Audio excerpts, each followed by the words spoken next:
Souza, gentlemen. I'm here to ask a favor rather than a question. I'd like you to look at House Bill 572 in front of the Transportation Committee. The Air National Guard last year asked for $50,000 in funding for the Civil Air Patrol, and the legislation will clean up the statute so they can actually do that.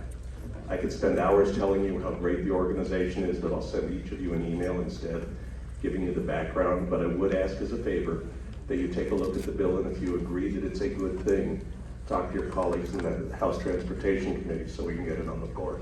Thank you. Good morning.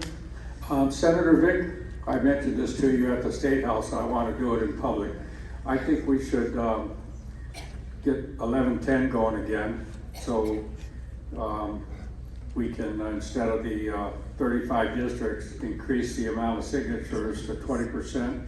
I don't think Reclaim Idaho ought to win on this initiative from last year, so I'm just going to ask you to see if you can talk to the senators to somehow reinstitute it. Thank you. Okay. To put that in the question, is that something that is feasible? So thank you for that. It was good to see you down in Boise. We don't get a lot of visitors from up here come down there, so when you are down there, it's nice to know you're there. But Senate Bill 1110 was a bill that I sponsored last year. It was a constitutional amendment to require signature gatherers to gather signatures for an initiative in all 35, but there wasn't a constitutional amendment, it was a change in statute, in all 35 districts in order to qualify an initiative for the ballot. And since we have a Republican form of government, I thought it was important that all parts of the state be involved in the initiative process. We got the bill passed and the governor signed it, and the Supreme Court said that that was unconstitutional. And I completely disagree with him, but where we're at this point, it's not a law. And he asked me to try to take another tact, and that's to increase the number of signatures that's required. It's a lot of work to get a controversial piece of legislation through the legislature, and I think that most legislators that I talk to would like to take a year off and take another try at crafting a piece of legislation on initiatives next year. One of the reasons that this type of legislation is important is we have Medicaid expansion as law in Idaho, not because the legislature put it in place, but because it was done through the initiative process. And in most conservative states, most of the liberal legislation comes through the initiative process.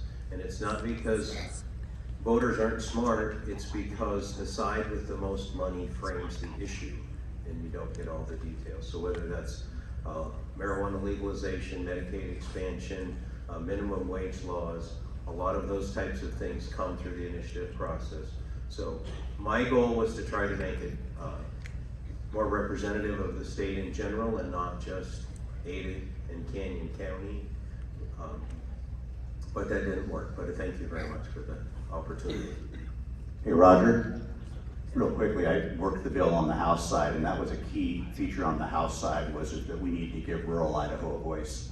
And we can't let 3 or 4 counties determine what gets on the ballot. That's just not right. So I think there's a lot of desire to do this. It's just timing. Okay, my question is for Representative Amador. This past Tuesday, you voted against page 448 to bring it out of the House Ways and Means Committee. You're the chair. Bring it onto the floor. This bill would have repealed the grocery tax. Instead, you gave a $20 support to each and every one of us. Why is it that you didn't allow this to come out of the committee and onto the House floor? Well, we're going to talk a little bit of legislative insider baseball talk here. House Rule 6 in the rules that we adopt says that the first 19 days of the legislative session, an individual legislator can introduce any piece of legislation that they want to. And oftentimes these are ideas that are unique and interesting to the particular legislator, but not necessarily something that's going to make it through the full body and get signed by the governor. And so this particular piece of legislation was introduced in what we call a personal bill. And that's where this insider baseball kind of comes into play here. And so that bill actually was never actually introduced in House Ways and Means. It was just read across the desk of the House floor and then assigned to House Ways and Means. We have, last 2 years, made the biggest tax cuts in the history of Idaho that I've both supported. I've actually had a history of supporting the grocery tax repeal. This is a procedural vote, and it was supported by the House as a procedural vote. Did he answer your question, sir? No?